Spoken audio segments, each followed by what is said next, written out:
Magandang araw sa inyong lahat. Ako si Leia, at sa pagkakataong ito, nais kong magbahagi ng isang kwento na mula sa aking puso. Ang kwentong ito ay isang pagsasalamin sa mga karanasan ko sa buhay, mga tagpo ng saya, lungkot, at mga desisyong nagbago ng aking landas. Bawat hakbang ko sa buhay ay may natutunan akong aral, at inaasahan ko na sa inyong pakikinig, may matutunan din kayo. Kaya, samahan ninyo ako sa isang paglalakbay na puno ng mga kwento at mga makulay na alaala. Hindi ko akalain na darating ako sa puntong to, yung tipong hindi mo na alam kung dapat ka pa bang masaktan, o ikaw na mismo ang dapat sisihin. Nag-match kami sa isang dating app. Walang expectations, walang label. Enjoy lang, sabi niya. At sa totoo lang, yun din ang hanap ko nung time na yun. Galing ako sa isang matagal at masakit na breakup. Hindi ko na alam kung paano ulit magtiwala, pero alam ko kung paano maghanap ng pansamantalang aliw. At doon siya pumasok. Unang gabi pa lang, ramdam ko na agad yung chemistry. Hindi lang basta pisikal may lamang sa boses niya, may tamis sa tingin niya. Pero binalewala ko yun. Ang usapan kasi, fubo lang. Walang commitment, walang aasa, walang masasaktan. Pero Tangina, ako yung naunang bumagsak. Naging routine na namin ang mag-chat tuwing gabi, magkasama tuwing libre, at minsan kahit wala kaming plano, nagkakabanggaan kami sa kalendaryo. Hindi ko na namalayang hinahanap-hanap ko na siya, hindi lang sa kama, kundi sa buong araw ko. Kahit amoy niya nai-imagine ko minsan. Kahit simpleng text niya ng, "You up," parang may kilig na. Pinilit kong huwag seryosohin, pero puso ko, hindi ko makontrol. Hanggang sa dumating yung araw na hindi ko na kaya. Sinabi ko sa kanya, feeling ko, gusto na kitang maging tayo. Tumahimik siya, tapos ang sagot niya lang, hindi ba't usapan natin, walang ganyan. Doon ako nagising. Hindi lang dahil sa sagot niya, kundi sa katotohanang may iba na pala siyang ka-live-in. Oo, matagal na. At ako, isa lang pala akong pampalipas lungkot niya tuwing wala yung isa. Bakit parang ako pa yung mali? Ako pa yung mukhang tanga. Sa usapang dapat walang label, ako lang ang naglagay ng kulay. Sa relasyong puro katawan lang, puso ko yung binigay kong buo. Ang tanong ko ngayon, ako ba ang tanga? O talagang may mga lalaki lang na expert manggago? Hindi ko agad inamin sa sarili ko, pero simula pa lang, may sira na talaga ako sa loob. Hindi lang siya basta heartbreak, yung huli kong relasyon, parang binasag ako ng buong buo. 6 na taon kami, high school sweetheart. Akala ko siya na, inuna ko siya sa lahat, pero ako pala ang laging huli. Umabot sa puntong pinili niyang sumama sa iba, sa bago niyang office mate, habang ako'y busy pa ring bumubuo ng mga plano naming dalawa. Ayokong umiyak, pero gabi-gabi akong umiiyak. Ayoko nang magmahal, pero gabi-gabi rin akong nauuhaw sa kahit konting atensyon. Doon ako nag-download ng dating app. Wala akong intensyong maghanap ng jowa. Gusto ko lang may makakausap. May magte-text ng, "Hi," kahit fake. May magpaparamdam na babae pa rin ako. Then ayun na nga, si Gio. Matangkad, moreno, malalim ang boses, at may simpleng ngiti na parang may sikreto. Hindi siya sweet sa chat, pero may laman lahat ng sinasabi niya. "Wanna meet for drinks?" Isang gabi tinanong niya. Di ako nagdalawang isip. First time naming magkita, bar agad ang venue. Casual, walang expectations. Pero yung mata niya, sobrang nakakatunaw. Halos hindi ako makatingin ng diretso. Tawa kami ng tawa, pero sa ilalim ng mesa, magkadikit na pala tuhod namin. Tapos nung hinatid niya ako pauwi, walang nag-usap. Pero bigla niya akong hinalikan bago ako bumaba ng kotse. Hindi bastos, hindi rin pilit, parang may bigat, parang matagal na niyang gustong gawin. At ako, hindi ako umatras. Nag-umpisa doon, sa isang halik na naging text na, "Uwi ka na," sa tuwing mag-aalas 12. Hanggang sa naging gabi-gabi na siyang dumadalaw. Hanggang sa hindi na lang katawan ko ang pinupuntahan niya, kundi yung parte ng pagkatao kung gusto nang may magstay kahit hindi sa formal na paraan. Pinaniwala ko sarili ko na kaya ko. Na kaya kong hiwalayan ang emosyon sa katawan. Na kaya kong sabayan siya sa no strings attached setup. Pero ang hindi ko napansin, habang siya ay patuloy lang sa pagtawid sa buhay niya, ako, unti-unti nang nalulunod sa pag-asang baka sa dulo, piliin niya ako. Ang tanong ko ngayon, kung sa simula pa lang, alam mong laro lang to, bakit nag-uumasa ka pa rin na seryosohin ka? Alam ko namang mali, alam ko namang hindi dapat. Pero sinugal ko pa rin. Kasi minsan, kahit alam mong talo ka sa dulo, umaasa ka pa rin na baka sakali, may iba. Gabi yun, nasa kotse kami. Kakakain lang namin, tapos as usual, diretso na naman sa motel. Pero iba yung pakiramdam ko nun. Hindi na ako kasing ganado. Hindi na lang katawan ang humihingi. Puso ko na yung sumisigaw ng, sana may halaga to sa'yo. Tinitigan ko siya habang nasa loob kami ng kotse. Hindi ko na kaya. Sabi ko, Dio, hindi na to sapat para sakin. Tahimik siya. Akala ko nag-iisip lang siya ng sagot. Pero iba pala. Biglang lumamig yung paligid. Ramdam kong hindi niya nagustuhan yung narinig niya.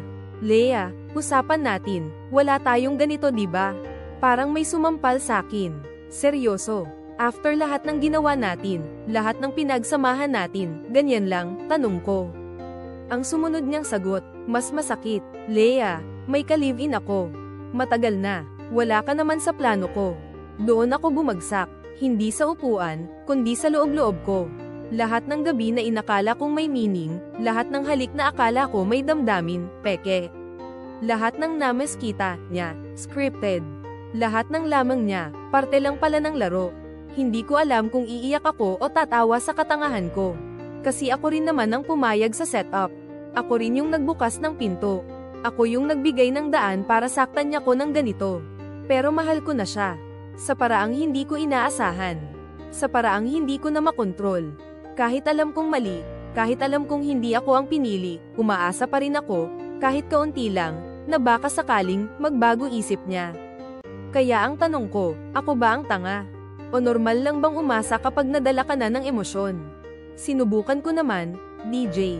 As in, sinubukan kong putulin lahat. Blinak ko siya sa lahat, Messenger, IG, pati Viber. Binura ko rin yung mga picture namin, yung mga voice message niya na paulit-ulit kong pinapakinggan tuwing gabi. Pero yung katawan ko, hindi ko mabura. Na kahit na ayoko na, parang may memory yung balat ko. May sariling isip yung kaluluwa ko na hinahanap pa rin siya, hindi lang sa kama, kundi sa init, sa bigat ng katawan niyang dumadagan sa akin, sa pamilyar na paghinga niya sa batok ko. Bawat vibration ng phone ko, kala ko siya. At sa bawat hindi niya pag-text, pakiramdam ko, may parte sa akin na namamatay ng dahan-dahan. Naging ibang tao ako. Hindi na ako sama-sama sa friends ko. Hindi na ako lumalabas. Sa work, lagi akong absent o late. Wala akong gana. Kahit yung mga dating nagpapasaya sa akin, wala na ring dating. Parang, wala na akong lasa. Wala na akong kulay. Lahat gray. Minsan, tinititigan ko sarili ko sa salamin. Hindi ko nakilala yung nasa harap ko. Ang daming iniwan niyang bakas. Hindi lang sa kama, kundi sa isip ko. May mga gabi na umiiyak na lang ako nang hindi ko alam kung bakit. At kung paano, o kailan, hihinto to. Naging adik ako, hindi sa kanya bilang tao, kundi sa feeling na binibigay niya. Yung sandaling parang ako lang ang mahal niya, kahit alam kong hindi naman totoo. Kasi kahit panandalian lang yung lamang niya, kahit peke, nakakalasing pa rin. At alam ko, toxic na. Alam ko, hindi na ako to. Pero bakit ang hirap kalasin? Bakit parang kahit ilang beses ko nang sinabing ayoko na, sobra pa rin ang kapit? DJ, paano ba mabura ang taong hindi mo naman talaga naging iyo? Ilang buwan na rin ang lumipas, DJ. Tahimik na ulit yung inbox ko. Wala na yung biglang, nandyan ka ba, tuwing 2:00 ng madaling araw. Wala na ring, miss kita, na sinasabi lang naman kapag tinatamaan ng libog. Pero ngayon ko lang natatanong sa sarili ko, bakit nga ba ako nagtagal? Bakit ako kumapit kahit alam kong ako lang yung nakakapit? Na-realize ko, hindi lang siya yung tinakasan ko, sarili ko rin.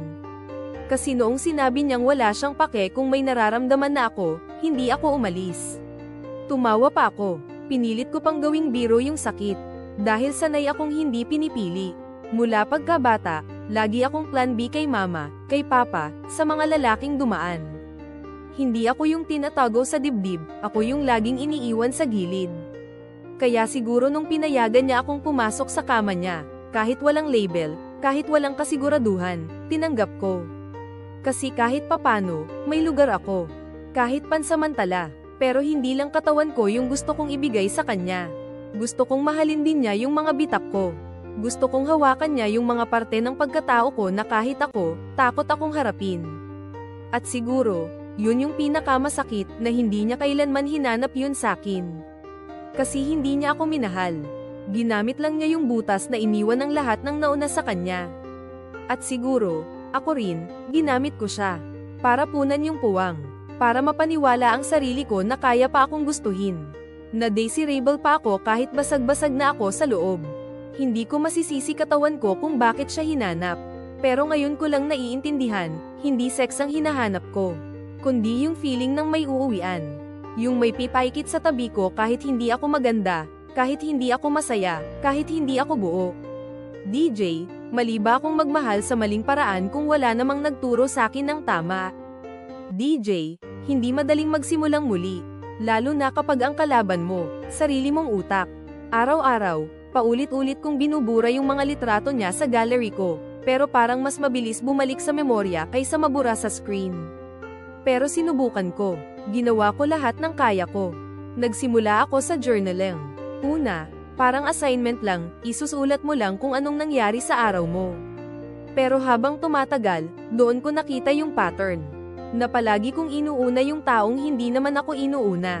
Na mas madalas akong masaktan kaysa kiligin. Na hindi na siya ang may kasalanan, ako na, kasi ako yung pumipili. Nag-therapy ako. 2 session pa lang pero ang bigat na agad ng nabunot. Yung therapist ko, babae. Tahimik lang siya, pero pag nagsalita, sapol.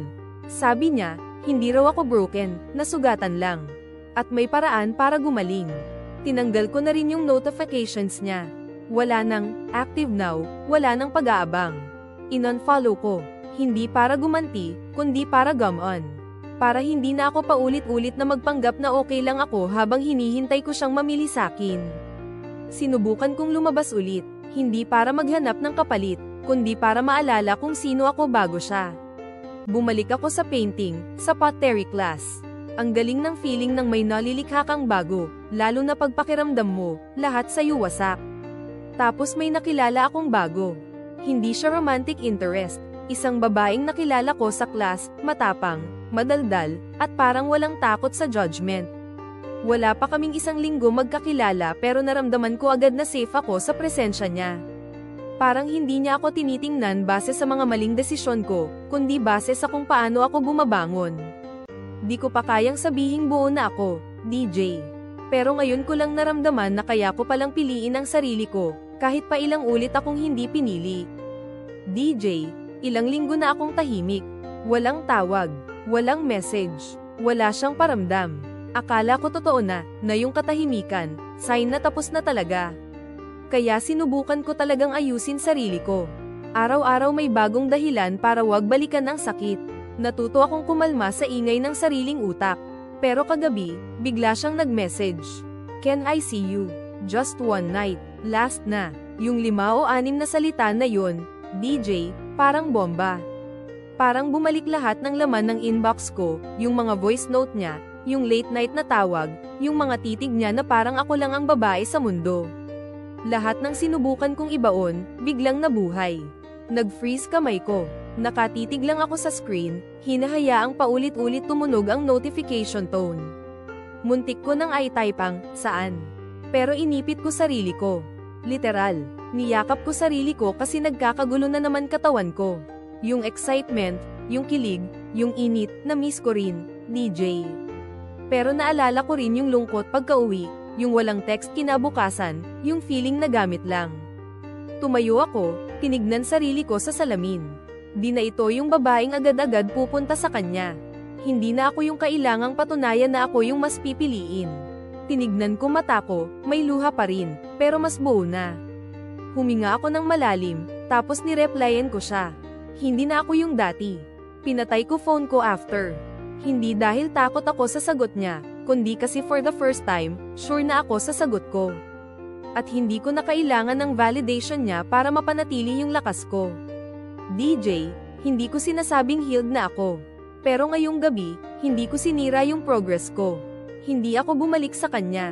Pinili ko sarili ko, at yun ang pinakamatinding orgasm ng buong kwento ko. DJ, hindi ako pumunta. Hindi ko sinagot yung miss you niya. Hindi ko pinakinggan yung voice message niya na parang luma lang na kanta na gusto niyang ulit-ulitin. Imbes na magbihis, magpabango, at muling ay patong ang sarili ko sa lamesa niya nang walang pangakong bukas, binlock ko siya. Binura ko yung thread ng messages namin. Pati yung mga luma naming picture na dati ay inaamoy ko pa sa screen. Tapos lumabas ako ng bahay, walang plano, walang destinasyon. Lakad lang.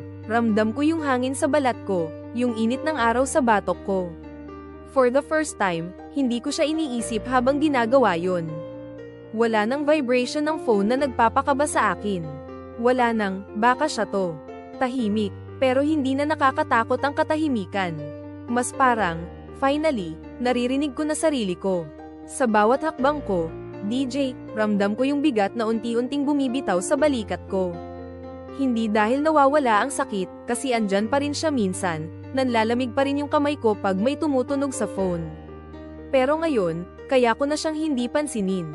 Kaya ko na siyang lampasan. Wala pa akong bagong minamahal. At hindi ko rin alam kung kailan yun darating. Pero sa ngayon, pinipili ko na ako. Hindi dahil kailangan kong gumanti, kundi dahil deserve kong piliin sarili ko. Kaya DJ, ito na ang tanong ko sa'yo, bakit kaya mas madali tayong manatili sa mga taong hindi tayo kayang buuin, kaysa iwan sila para buuin ang sarili natin?